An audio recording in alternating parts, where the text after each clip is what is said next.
ખેડા જિલ્લા એસઓજી અને ડાકોર પોલીસ દ્વારા મોટી કાર્યવાહી કરવામાં આવી છે। સુપ્રસિદ્ધ યાત્રાધામ ડાકોરમાં આવેલા ગેસ્ટ હાઉસમાં અને ધર્મશાળાઓમાં પોલીસે ચેકિંગ હાથ ધર્યું છે। ચેકિંગ દરમિયાન ડાકોરમાં આવેલા મોટાભાગના ગેસ્ટ હાઉસમાં ક્ષતિઓ જોવા મળી હતી। રજિસ્ટરમાં નામ નોંધ્યા વગર ગેસ્ટ હાઉસના માલિકો રૂમ આપી રહ્યા હતા। 16 જેટલા ગેસ્ટ હાઉસના માલિકો ઉપર પોલીસે કાર્યવાહી કરી છે। શહેરમાં આવેલા Aarti guest house, Tulsi guest house, Ratnagiri guest house, Patel guest house, Shri Ramkrishna guest house, Shrinathji guest house, Vijaya Bhuvan, Vijay guest house, Santram guest house, Santosh guest house, Patel guest house,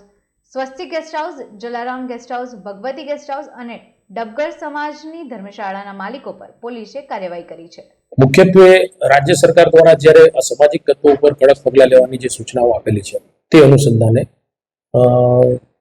જિલ્લાની અંદર વિવિધ પ્રકારના કાર્ય શરૂ કરવામાં આવ્યા છે, જેમાં હથિયારબંધીના જાહેરનામાનો કડકાઈથી અમલ, ડ્રિંક એન્ડ ડ્રાઈવ કરતા ઇસમો ઉપર પણ કાર્યવાહી અને સાથોસાથ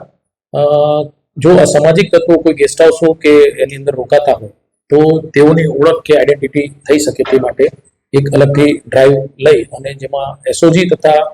ડાકોર પોલીસ અને જિલ્લાના અન્ય પોલીસ સ્ટેશનો દ્વારા બીએનએસ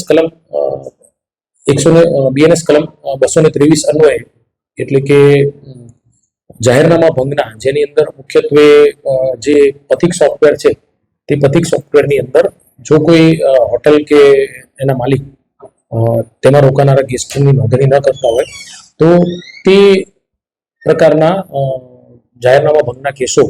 લગભગ 15 જેટલા કેસો 2 દિવસમાં કરવામાં આવેલા છે। એ સિવાય હથિયારબંધીના જાહેરનામાના લગભગ 7-8 કેસો કરવામાં આવેલા છે અને ડ્રિંક એન્ડ ડ્રાઈવ કરતા ઇસમો પર પણ પોલીસે સખ્તાઈ વાપરી અને 185 મુજબના કેસો